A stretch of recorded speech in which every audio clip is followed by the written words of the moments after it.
Chef d'orchestre d'une symphonie intellectuelle. Les mots et la pensée sont toujours en harmonie. Mathieu Bock-Côté. Alors, ce sera au cœur de l'actualité dans les prochains jours, la loi 21. On verra demain de quelle manière le jugement la tranchera, la décomposera, la préservera, la sauvera, marquera sa légitimité ou la disqualifiera. Et pour en parler, même si je suis très sévère envers le droit, il est nécessaire d'avoir de bons professeurs de droit, de bons juristes. Et parmi ceux-là, au Québec, on a Patrick Taillon, qui est professeur à l'Université Laval. Patrick Taillon, bonjour. Bonjour Mathieu Bock-Côté. Alors, je l'ai dit, pour moi, c'est une question d'abord politique, mais la société ne s'organise pas seulement autour de mes désirs. Donc, c'est une question juridique aussi. À quoi pouvons-nous nous attendre comme jugement demain dans la longue marche de la loi 21 jusqu'à la Cour suprême? C'est une immense boîte à surprises parce que du moment où le Québec a décidé, à partir du moment où le Québec a décidé d'utiliser l'instrument qu'on appelle la dérogation à la Charte canadienne ou la disposition de souveraineté parlementaire, appelez-la comme vous voulez, là, ben, le Québec a en quelque sorte envoyé le message au pouvoir judiciaire sur cette question. Nous voulons être l'ultime interprète, l'ultime arbitre. Et là, les opposants cherchent, malgré cela, à contester la loi. Et c'est une boîte à surprise parce qu'ils mobilisent vraiment plusieurs arguments, mais si j'essayais de les regrouper en 3 catégories d'arguments, c'est un peu ça qu'il va falloir suivre. Quel type d'arguments les juges qui vont vouloir invalider la loi vont choisir de retenir? Et ma prédiction, c'est que jusqu'à présent, on trouve toujours un juge prêt à invalider la loi, mais jamais pour la même raison.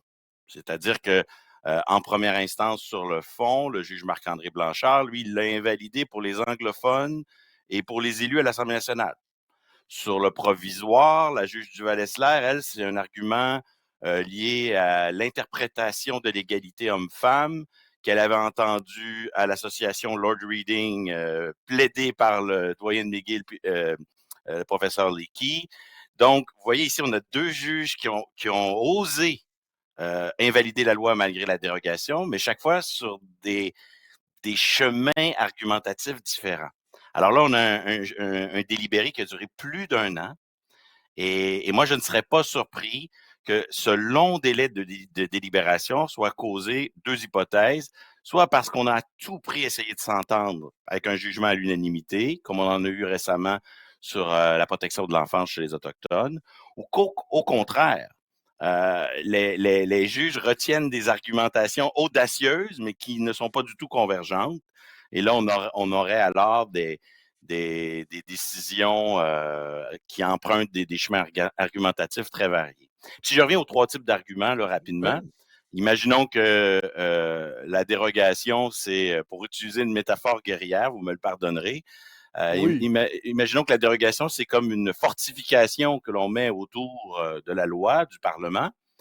Ben, vous avez une première série d'arguments qui consiste à détruire la fortification et à faire en sorte que ce que la Cour suprême avait décidé dans l'arrêt Ford dans les années 80, ça concernait la Charte de la langue française et ça concernait la langue d'affichage.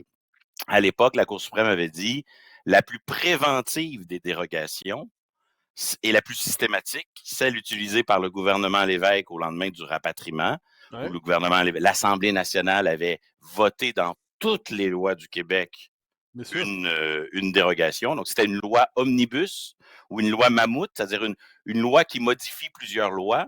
Et là, cette fois, elle modifiait toutes les lois pour mettre préventivement une dérogation. Et ça avait été contesté. Puis la Cour suprême avait à l'époque dit, bah oui, cette façon de déroger, c'est possible. Et elle s'était immédiatement retournée vers la Charte québécoise en disant, ben, par contre, vous n'avez pas dérogé à la Charte québécoise et elle contient aussi la liberté d'expression et par conséquent, j'invalide la loi 101.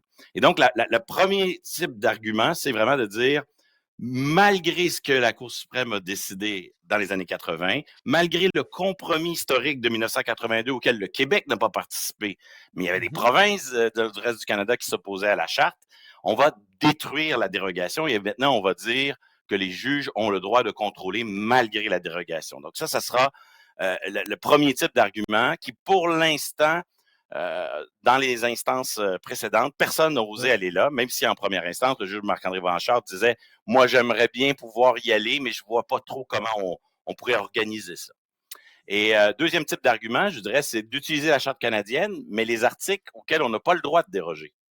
Donc, aller puiser dans d'autres articles, par exemple, en première instance, les droits de la communauté anglophone dans l'article 23 pour des écoles dans la langue de la minorité.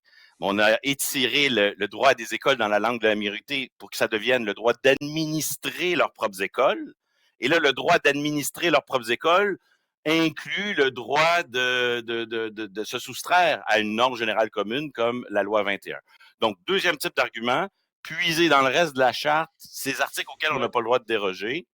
Et troisième type d'argument, aller ailleurs dans la Constitution. Par exemple, dire que c'est du droit criminel déguisé que de faire la répression des signes religieux. Et donc là, on dirait c'est fédéral et le Québec n'a pas le droit d'adopter cela. Alors, donc, question, on aurait ici alors, question sur, appelons ça sur la part politique du droit. Vous nous présentez différents chemins possibles, vous nous présentez différentes rationalités qu'on peut mobiliser pour faire tomber en partie ou en totalité la loi, mais est-ce que ça nous rappelle pas, on nous présente souvent, on nous dit aujourd'hui l'arbitraire c'est le politique et la rationalité juridique presque révélée c'est le droit. Mais est-ce qu'il n'y a pas, à travers ce que vous nous présentez, un tout aussi grand arbitraire du droit, mais exercé cette fois par des gens qui ne sont pas élus? C'est-à-dire, ils trouvent leur propre chemin pour en arriver aux conclusions qu'ils souhaitent et ils finissent par y arriver. Donc, autant d'arbitraire, finalement, du côté de l'état de droit, entre guillemets, que du côté des élus. Bon, on n'est pas obligé d'être d'accord, mais si on remplaçait arbitraire par discrétionnaire, on pourrait l'être. C'est-à-dire que... Oui, bon. Je remplace le terme comme vous le souhaitez. Mais discrétionnaire me confirme, j'ai pas l'impression que ça me contredit. Non, le propre du droit, c'est un univers de contraintes. Puis après qu'on ait géré ces contraintes-là, ben, il reste une discrétion, une marge de discrétion. Puis en matière de charte et en matière constitutionnelle en général, cette discrétion est encore plus grande. Puis elle est encore plus importante parce que lorsque le juge sécrète une interprétation de la Constitution, il génère, il précise une norme qui est au-dessus du législateur. Ben, de manière quelque peu créative, quelquefois, non? Il peut même se substituer, par l'interprétation créative du droit, il peut se substituer au législateur. Ben absolument. Et même il édicte une norme qui est au-dessus de la volonté du législateur, que seul le constituant au Canada pourrait modifier. En l'occurrence, le constituant, mais on l'a un peu perdu avec une procédure de modification trop rigide. Donc, il est juste de dire que le pouvoir judiciaire dispose d'une très, très large discrétion. Vous voyez, tout à l'heure, je distinguais trois types d'arguments. Ben, c'est de la politique judiciaire que de choisir de retenir un ou l'autre de ces arguments-là avec des conséquences fort différentes sur le plan des rapports de force à l'intérieur de la fédération à long terme.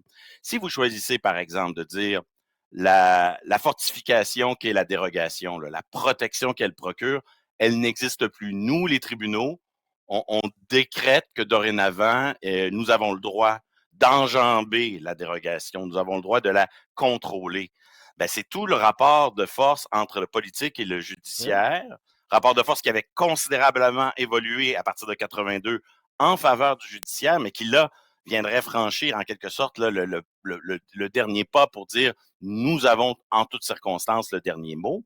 Donc, ça, c'est pas un choix, c'est un choix d'argument si on retient cet argument-là qui a des conséquences plus graves que si on choisit, par exemple, de retenir un argument de droit constitutionnel, mais qui est ailleurs dans la Constitution et qui préserverait dans d'autres dossiers le droit des provinces de déroger. Alors, il nous reste un peu moins de 2 minutes. Je vous pose une question un peu bizarre, vous me direz. Imaginons que vous souhaitiez vous lancer, vous, dans la vie publique, en ayant un pouvoir maximal sur l'avenir de vos sociétés. Est-ce que vous préféreriez vous faire élire au Parlement ou devenir juge à la Cour suprême? Bon, alors moi, je suis heureux à l'Université Laval, mais on va jouer le jeu. Bien là. sûr. Je crois que dans nos parlements, il y a encore le souci de l'intérêt général, la prise en considération de tous les intérêts de la société qui fait que c'est très attirant. Mais c'est un pouvoir c'est le propre de l'État de droit contemporain, limité, et pas seulement par la Constitution, mais la Constitution est une des limites importantes. Et à l'inverse, ben, le pouvoir judiciaire, dans son ensemble, a énormément de pouvoir. Mais en même temps, comme juge, votre question individualisait la chose, là, le juge, il choisit pas les dossiers dont il est saisi, il est dans une posture relativement passive. Donc, à mesure où le pouvoir judiciaire, dans son ensemble, monte en puissance, les juges, dans leur solitude individuelle, ont peut-être pas toute l'emprise sur le destin collectif, mais comme groupe qui peuvent être en mesure de contrôler la volonté des législateurs, leur pouvoir est très important. Et c'est ça l'enjeu de la décision de demain et des suites, c'est de voir, au-delà de la question de la loi 21, qui a le pouvoir de poser des limites? Est-ce que le législateur a le droit d'imposer parfois des limites en matière de liberté de religion? On sait que les juges en imposent. Dans les dernières décennies, ils ont souvent imposé des limites sans que ça crée des remous dans la société, étonnamment.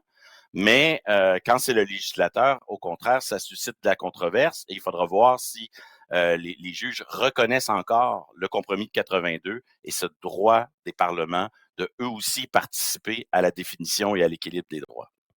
Je vous remercie pour ces subtiles réponses à ces complexes questions. Patrick Taillon, vous êtes professeur en droit à l'Université Laval. Merci à vous. Merci.